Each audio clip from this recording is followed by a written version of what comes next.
rugged coastlines, industrial cities, rural landscapes and historic castles. Ulster has a wealth of places to see and explore. For centuries, the comings and goings of folk between Ulster and Scotland have left their mark on our landscape and people. I'm Lolly Spence, and in this short series, I'll be visiting some of the most stunning visitor attractions Northern Ireland has to offer, many of them steeped in Ulster-Scots history.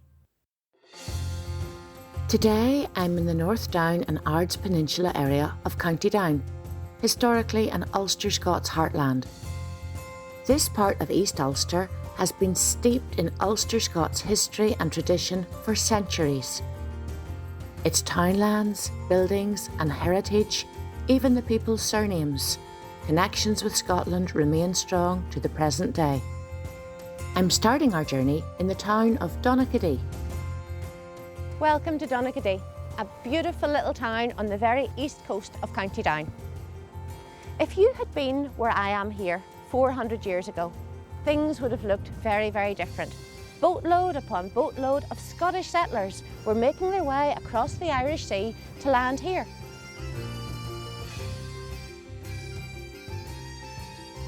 So why did these Scots come here to Ulster from their land just across the sea?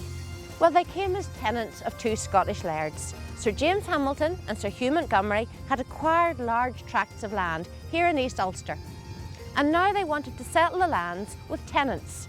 The Scots, coming from their homeland to begin a new life, brought lots of things with them. They brought seeds to plant, they brought their farming implements, they brought their surnames, they brought their religious beliefs, they brought folklore and customs and recipes, habits, and they brought their individual way of speaking. And to this day, we've got lots of Scottish words still in the vocabulary of Northern Ireland. Without realising, you might know some Ulster-Scots words already. Thon means that. Danner is Ulster-Scots for a walk. And of course, wee is small. So we've left the town of Donaghadee behind us and come a few miles on round the coast to Bangor. And this is where that Scottish laird, Sir James Hamilton, made his home in the early 1600s. Today, however, it houses this grand building, which is Bangor Council offices and the North Down Museum. This is a fabulous wee museum. It tells the story of the history of this area from the Bronze Age to the present day, and it houses hundreds of interesting artefacts and exhibitions. I'm very fortunate to see firsthand some beautiful documents which shed a light on the story of local Ulster-Scots settlement. They're maps, prepared by a 17th century cartographer called Thomas Raven. These colourful charts mark out the progress of settlement in this area, detailing geographic features, land boundaries and the names of the families who were living here. Now, I feel very privileged to have been invited into this magnificent council chamber to look at one of the original Thomas Raven maps commissioned for Sir James Hamilton, probably around 1625, 1626, something like that. It's incredible to think that almost 400 years ago, Thomas Raven was travelling around these lands with his watercolours, marking out the lands, and James Hamilton must have been delighted to see the extent of his Scottish settlement and to see the shape of this town of Bangor. So some things are still recognisable. We can see the Bay of Bangor here marked. We can see the old abbey, which is so much older. Here we have what looks like James Hamilton's new house and the streets laid out, neat little streets. We can see the names of some of those Scottish settlers as well. There's Browns here, and that looks to me like Hamilton's Park over here. The Commons, we see an area, that's a Commons area. The Cross Hill with a cross marked on it. Some beautiful little buildings are also marked out. And look at the rabbits. Look at the coney burrow. Coney, a lovely word for a rabbit, which would still use in some Ulster-Scots places today. And the little rabbits, of course, the settlers and James Hamilton would have wanted to know about the presence of rabbits because they could be used for their meat and also for their fur. So this was a valuable resource. There's John Wilson's Park up there. Sander, Blair, Hamilton, more of these names. It's just really fascinating to picture this was Bangor over 400 years ago. and Bangor today is a popular tourist hotspot for day trippers, easily accessible from Belfast.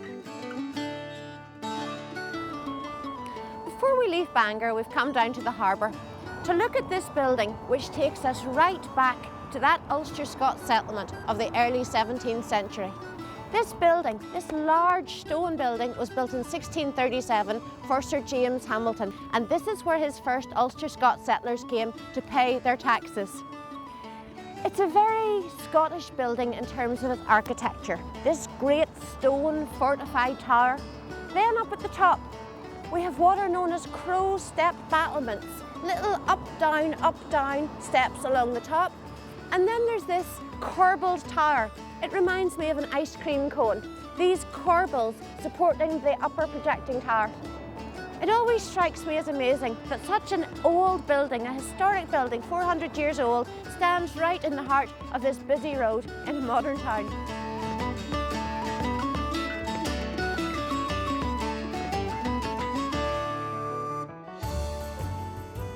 I'm on the road again, travelling south along the Ards Peninsula on the shores of Strangford Lough.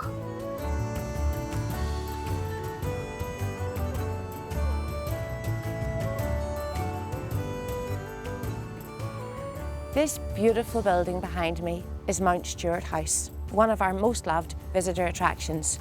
It sits here in a magnificent landscape setting just on the east shores of Strangford Lough. We're a few miles outside the historic town of Newtownards. We talked earlier in Donaghadee about Sir Hugh Montgomery, who acquired lands in County Down in the early 1600s. This beautiful area was part of his territory. Fast forward then to 1744, and the land here had passed on to the Stuart family. Therein began their long history with this part of East Ulster.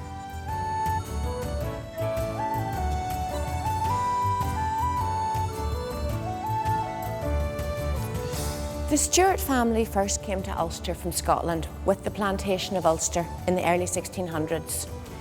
But by about the mid-1700s, Alexander Stuart and his wife had acquired land here in County Down. Their son, Robert, became the first Earl and then the Marquess of Londonderry, and it was he who extended the small house, which originally stood there, into this magnificent two-storey building.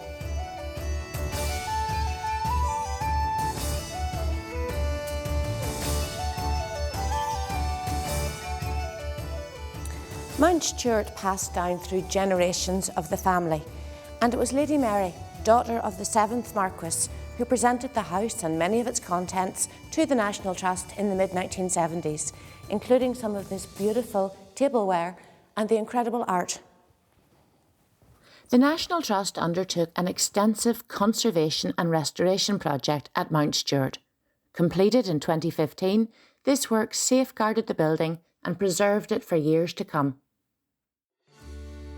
There's plenty for visitors to explore outside Mount Stuart House as well.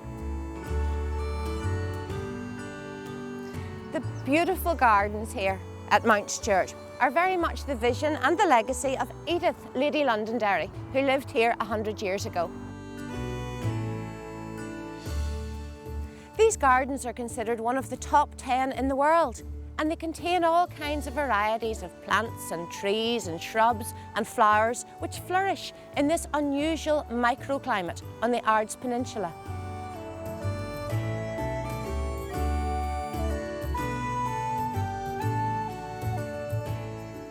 The National Trust repaired the paths of the Mount Stuart estate as part of their restoration project, and on 3 miles of walking trails you can enjoy views of woodland and orchards and look across Strangford Lough towards the Mourne Mountains. Visitors to this part of North Down and Ards will be amazed by the beauty of the natural landscape. But they'll also find echoes of the Ulster-Scots history that first came over here with Hamilton and Montgomery 400 years ago. Whether it's in the landscape, or the architecture, or the surnames, or the funny wee ways that we sometimes talk, you can still find those echoes of the Ulster-Scots who first made this place their home more than 400 years ago. Why don't you come and discover this Ulster-Scots history for yourself?